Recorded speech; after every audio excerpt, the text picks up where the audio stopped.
Important होंगे।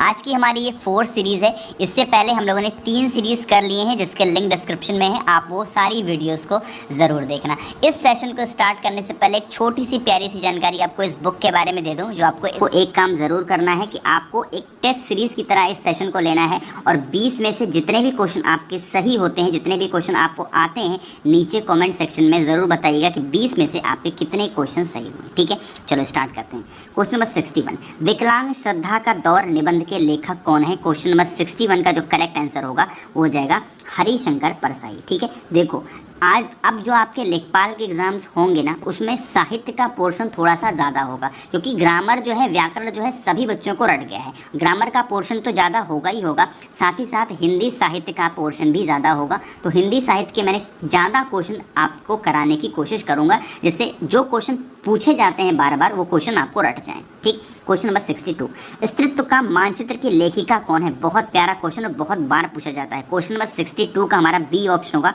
अनामिका इसकी क्या है? लेखिका है। क्वेश्चन नंबर 63, 10 द्वार से स्वापान तक किसकी आत्मकथा है? 10 द्वार से स्वापान तक, क्वेश्चन नंबर 63। तो बनारसी दास जैन की है नहीं, प्रतिभा अग्रवाल की है नहीं, यहाँ पर हरिवंश राय बच्चन की है। बिल्कुल, यहाँ पर सी ऑप्शन हमारा क्वेश्चन नंबर 63 का करेक्ट आंसर होगा। क्वेश्चन नंबर 64, हिंदी प्रदीप पत्रिका कहाँ से प्रकाशित होती है? क्वेश्चन नंबर 64 का हमारा करेक्ट आंसर होगा, ये हो हमारा प्रयागराज से होती है। ठीक है, क्वेश्चन नंबर 65, किस रचना पर साहित्य अकादमी पुरस्कार नहीं मिला था? ऐसी कौन सी रचना है जिस पर साहित्य अकादमी पुरस्कार नहीं मिला था? क्वेश्चन नंबर 65 का हमारा डी ऑप्शन होगा, चिदम्बरा पे नहीं मिला है, बाकी तीनों जो है आपको दिख रहे हैं इस पर मिल चुका है। क्वेश्चन नंबर 66, बहुरी विचार कीन्हे मन मानी, सिए बदन सम हिम रहना ही, कौन सा अलंकार होगा? देखो, जो अलंकार का टॉपिक होता है, छंद का होता है, थोड़ा समझने वाला होता है, सेशन इसका बड़ा होता है, तो समझाऊंगा नहीं आपको, बस सीधा आप पढ़ें और अपने हिसाब से आंसर को लगाइएगा, वीडियो पॉज करिएगा और पता करिएगा। ठीक है, इसमें प्रतीप अलंकार होगा। ठीक है, बहुत डिटेल में पढ़ना पड़ेगा। प्रतीप हो सकता है काफ़ी लोगों ने पहली बार सुना हो। ठीक है, क्वेश्चन नंबर 67, जहाँ कारण हो फिर भी कार्य ना हो रहा हो वहाँ कौन सा अलंकार होता है? जहाँ कारण हो फिर भी कार्य नहीं हो रहा है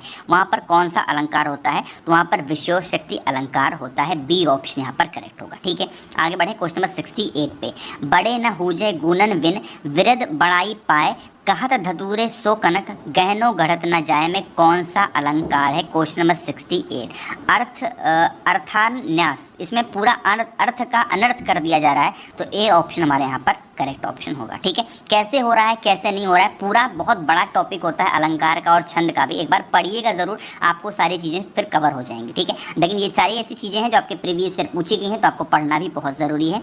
रसों की संख्या कितनी है? इतनी बार क्वेश्चन रिपीट हुआ है ना, जितने भी एग्जाम्स होते हैं, अगर रस से क्वेश्चन बन रहा है तो इस क्वेश्चन के आने के चांसेस 90% होते हैं। तो क्वेश्चन नंबर 69 का हमारा सी ऑप्शन करेक्ट होगा। ठीक, अब बात करते हैं एक क्वेश्चन आपको एक छोटा सा पूछ रहा हूँ एक चीज़, और आपको उसका आंसर नीचे कमेंट बताना है। रसों का राजा किसको कहा जाता है? कौन से रस को रसों का राजा भी कहा जाता है? नीचे कमेंट में ज़रूर बताना। क्वेश्चन नंबर 70, किस अनुच्छेद में हिंदी को राजभाषा का दर्जा किया गया है? ये भी क्वेश्चन बहुत पूछा जाता है। डी ऑप्शन होगा, आर्टिकल 343 को हिंदी को राजभाषा का दर्जा दिया गया है। अब बात कर रहे हैं कि पर्यायवाची शब्द इसमें से कौन सा युग्म गलत है? देखो, भारती, गिरा, शारदा भाषा, ये माँ सरस्वती का है, बिल्कुल सही है। लेकिन बी ऑप्शन जैसे आप देखो, नीरद, पयोद, धन, पयेदी, ये बादल का नहीं होता, ये शायद पानी का होता है। आई एम नॉट श्योर, लेकिन मुझे ऐसा लगता है कि पानी का ही होता है, तो बी ऑप्शन हमारे यहाँ पर करेक्ट ऑप्शन हो जाएगा। ठीक है, आगे बढ़े क्वेश्चन नंबर 72 पे, सियार का तत्सम क्या होगा? तत्सम और तद्भव दो चीज़ें ऐसी होती हैं, आपको एक सीरीज़ करा चुका हूँ, आगे चल के फिर कुछ करा दूंगा ज़रूर, क्योंकि तत्सम तद्भव से बहुत क्वेश्चन बनते हैं। तो तत्सम इसमें क्या होगा? सियार का। 72 का हमारा डी ऑप्शन होगा, श्रृंगाल होता है। ठीक, क्वेश्चन नंबर 73, सही विकल्प का चुनाव करना है। अनुलंब अनुग्रहण का अर्थ आपको बताना है। ठीक है, अब देखो, जो अनुलंब होता है ना, इसका मतलब क्या होता है? अनुलंब का मतलब होता है कि अनिश्चित, जिसकी कोई निश्चित चीज़ें ना हो, तो अनिश्चित हो गया। एक ही ऑप्शन में आपको दिख रहा है सी ऑप्शन, तो अनिश्चित हो गया हमारा अनुलंब का। और अनुलग्न का क्या होता है, किसी के साथ जुड़ा हुआ उसको अनुलग्न बोलते हैं। तो सी ऑप्शन यहाँ पर करेक्ट होगा। आप लोग भी अपने अपने आंसर नीचे कमेंट में ज़रूर बताया करिए। ऋषिकेश की संधि क्या होगी, क्वेश्चन नंबर 74। ऋषिकेश की संधि क्या होगी, देखो ऋषिक धन ईश होता है, इस बात का ध्यान रखना। ऋषिकेश तो केश तो कोई मतलब है नहीं, यहाँ पर भी केश है कोई मतलब नहीं है। दो ऑप्शन बचता है, सी और डी ऑप्शन। ऋषि ईस, देखो कहने में भी अच्छा नहीं लग रहा है, लेकिन यहाँ पर ऋषि की ईस तो का पे ई की मात्रा लग जा रही है, ए की मात्रा, तो यहाँ पर सी ऑप्शन हमारा करेक्ट आंसर होगा। बात आ रही समझ में। आगे बढ़े क्वेश्चन नंबर 75। अशुद्ध शब्द आपको बताना है, इसमें से कौन सा है, क्वेश्चन नंबर 75। आप लोग भी नीचे कमेंट में बताइएगा।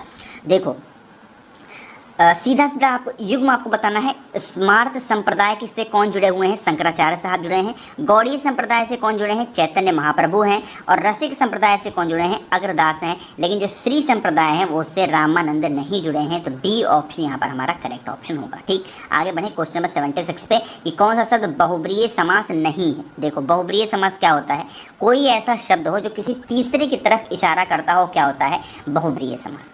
ठीक, जैसे मैं कहूँ नीलकंठ, तो जिसका नीला है कंठ अर्थात भगवान श्री शंकर, तो क्या होगा, बहुब्रीय समास। इसी तरीके से आपको इसमें बताना है बहुब्रीय समास नहीं है। क्वेश्चन नंबर 76 थोड़ा सा गलत था।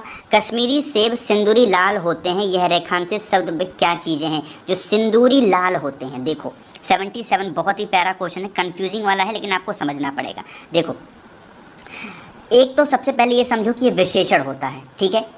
जो कश्मीरी सेब है वो क्या है, सिंदूरी लाल होते हैं। अब ये सिंदूरी लाल क्या होता है, एक तो लाल होते हैं, तो लाल होते हैं तो ये कोई विशेषता नहीं है। एक तो उसके ऊपर लाल की भी कौन विशेषता बता रहा है कि ये सिंदूरी लाल होते हैं, तो ये अंतः विशेषण होते हैं। इस बात को ध्यान रखना है, बी ऑप्शन यहाँ पर करेक्ट ऑप्शन हो जाएंगे। ठीक, आगे बढ़ें। गुणाकेश में कौन सी संधि है, गुणाकेश, क्वेश्चन नंबर 78। गुणाकेश में कौन सी संधि है, इसमें गुड़ संधि होती है। सिंपल सा क्वेश्चन है, तो ए ऑप्शन हमारे यहाँ पर करेक्ट ऑप्शन होगा। आगे बढ़ रहे हैं क्वेश्चन नंबर 79 के, पुनरुक्ति में कौन सी संधि होगी, पुनरुक्ति में, तो 79 का हमारा करेक्ट ऑप्शन क्या होगा, बी ऑप्शन होगा। एक तरीके की ये विसर्ग संधि होती है।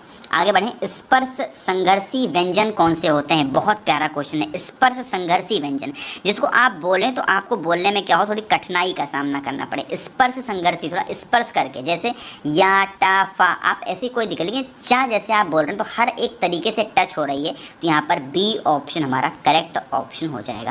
तो यहाँ पर हमने पूरे 80 क्वेश्चन कवर कर दिए हैं 4 सेशन पे। एक सेशन हमारा और होगा जिसमें हम लोग पूरे 100 क्वेश्चन कवर करेंगे प्रीवियस ईयर के। तो आप बताएंगे नीचे कमेंट में कि आपके 20 में से कितने क्वेश्चन सही हुए हैं, नीचे कमेंट में ज़रूर बताइएगा। कोई क्वेश्चन अगर मुझसे गलत हो गया हो तो उसके बारे में भी नीचे कमेंट में ज़रूर बताया करिए। इससे पहले वाली सीरीज़ नहीं देखी तो लिंक डिस्क्रिप्शन में है, वो सारी सीरीज़ देख